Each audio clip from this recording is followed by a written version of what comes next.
Well, here we are, nearly the end of Google I/O 2015, and it's been a great show.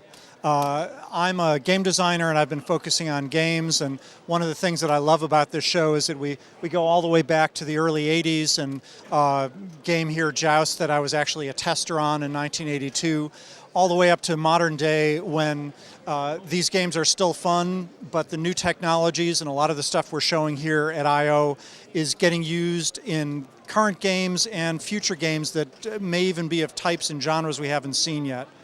It's been very inspiring here for me. I've been able to be a part of the audience at some of our talks and see some of the great new things we have coming out.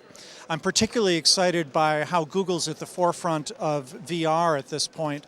The cardboard team has announced that we have over 1 million cardboards in the hands of people worldwide, and having such an inexpensive and accessible way for people, for small developers to get into virtual reality, and for the audience that we're after, for people around the world, for just $20 or less to be able to get a cardboard device and plug their phone in and see the kind of quality VR that it's able to do, I think is going to be amazing to see what's coming out in the next year.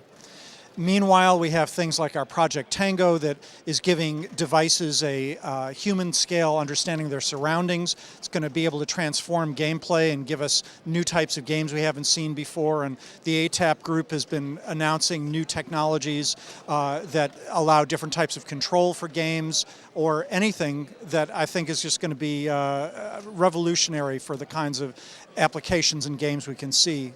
And one of the reasons that I love games is that if you're trying to do business software, for example, and you have something that works about 90% of the time and 10% it gets almost there, it's nowhere near acceptable for business. But if it's 90% of the time working in a game and it's fun, and even when it fails, it's still something that's enjoyable. Several of the features in this game, Joust over here, were actually bugs. They were so much fun they decided to leave them in because it enhanced the game. And there's a flexibility in games that I think a lot of the new technologies we're seeing here today will get pioneered in games and will get polished and honed so they could be used in other types of applications around the world after we've had a chance to see what's fun with them. So it's been a long I/O. A lot of people are excited and happy, but a little bit tired at the end. And I think we're all happy to be doing something that can make a difference to the world and also make people a little bit happier and entertain them.